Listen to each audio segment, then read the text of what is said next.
See, of course, everybody realized the value of home, and people have started understanding the requirement of open spaces, balconies, the social spaces, and expectation has increased.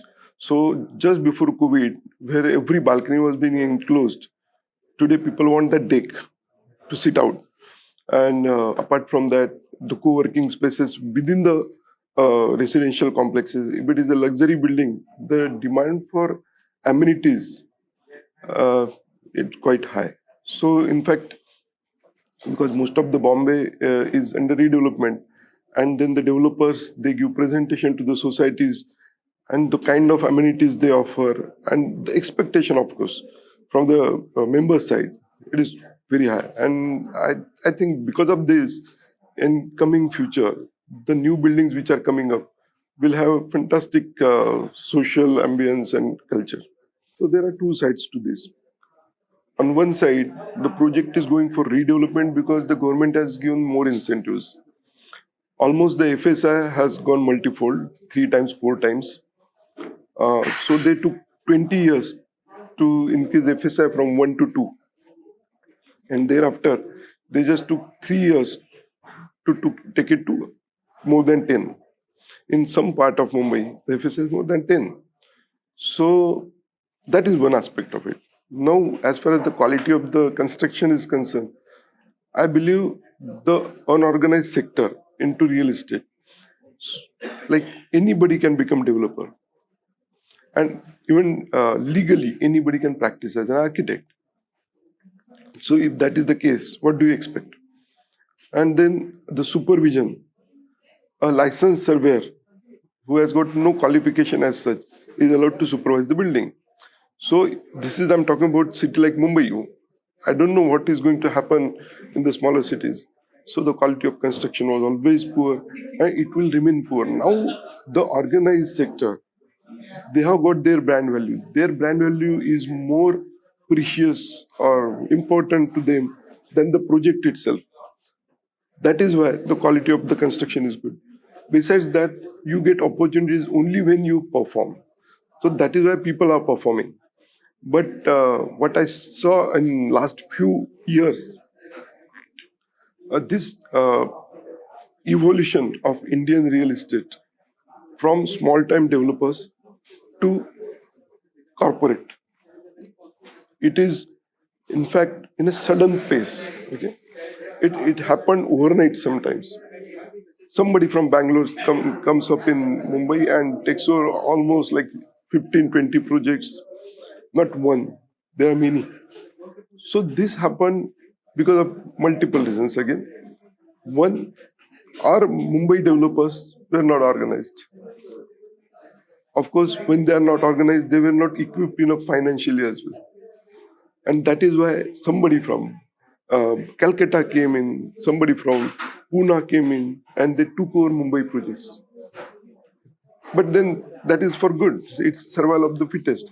So I think this is the main reason. Now I'll take you to some different angle. We are talking about sustainability for quite some time. Now everything initiates from government's willpower. So somewhere the government is very bullish about it and over ambitious to say that we'll be net zero country by 2070. Easy to say. If you check properly, not more than 20% of the projects are under the umbrella of environment control. So the sanctions are for the project which are more than 20,000 square meter. What about the project which are smaller than that? So they are 80%. On one side, we are talking about sustainability where we say reduce the use. And how you reduce the use?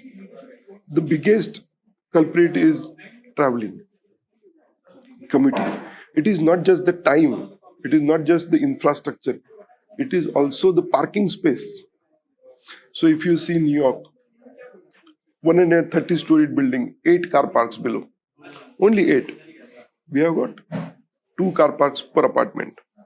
So in few of the redevelopment projects where 500 square feet of the area is going to be given to the members, they are demanding area of 380 square feet carpet for parking. One parking per apartment. How they will sustain? And do we have those many number of cars? Even if in next 5-10 years we have, let's say assume we have, it will not sustain. You see all the developed countries, they have come down to cycle, bicycle, walking. So the real sustainability will be that last mile connectivity and walkability of your project. And to bring that, not just saying that we want to achieve this, it should percolate into the regulations. The regulations are demanding number of car parkings, even if they are not there. The parkings are not required. The cars are not there. They're still expecting you to design, you to build them. And I think this is just one example. So there are so many of the challenges are at every level. When the entire country is under development, so you'll have lack of manpower, you'll have lack of technology, you'll have lack of all the resources, and that even applicable to the government offices. So the manpower, it is limited. We don't get enough manpower in our offices. The skilled people are less. But this is one phase. Once we cross this, when our 80% of the working population becomes skilled, after a few years from now, then yes, we'll become a superpower. That is what China achieved. Okay. Uh, of course, all sorts of challenges are there. Right from approval, you said it, right from approval. Although it has become quite transparent nowadays, and everything is like e-governance, and then paperless submissions, everything is happening. But still, it is taking time. And then when it comes to construction stage, we have got a lot of problems. If I talk about Mumbai, we don't have sand.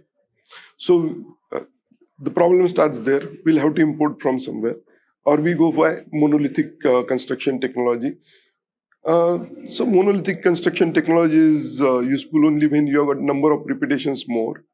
If you have got less number of repetitions, the buildings are smaller. Again, you go to conventional technology. So all these aspects are connected. So for builders, it is very simple. They will have to come up with innovative ideas. They will have to move ahead. They will have to come out of the mindset of redevelopment, because Bombay is going to get big chunk of land just across the bridge, and then the new Bombay city will be there. And something what happened in Calcutta, in Ahmedabad, or in Bangalore and Hyderabad now, something of that sort is going to happen, where the project size will be more than 50 acres, and the mindset from redevelopment to greenfield project, that need to change, to be changed. Otherwise, again, the same thing will happen. Somebody from outside will come here and they will develop. This is for developers. When it comes to government, yes. So see what is happening now with government. Government has come up with different schemes. I'm doing one scheme like BTT Chawl, redevelopment of BTT Chawl. In Delhi, if you see, government through NBCC is developing Netaji Nagar, Sarojini Nagar. So they will be a direct competition to the private players. Okay, they have got, you can say, muscle power in different sense. So if the government wants, they can do anything. They just take out a new GR, new circular, and they pave their way ahead. This is not happening with the private sector. So they are a big challenge. So on one side, they will have to remember that housing so far in India since independence has been taken care by the private sector. So if even if government wants to redevelop, let's say Kamathipura or maybe Sindhi colony and reclamation, they will have to make sure that the private sector should not be killed. They should survive simultaneously. So this is for government. And for all the suppliers or manufacturers, the next 10-15 years are going to be amazing. We are going to witness something which is abnormal. So even if we achieve what China did, 50% of that, I think we are going to see what we have not done in last 75 years. If you have to believe this, just an example, we have got less than lakh star category rooms in India. And what we may need are 8 lakh. Okay, so if that is the proportion, just imagine this 1 lakh we have achieved since how many years, and this is what is going to happen in next 15 years. So they will have to scale up, and I'm really very happy that our Indian companies, many of them, are competing with international brands, and they are doing fantastically well.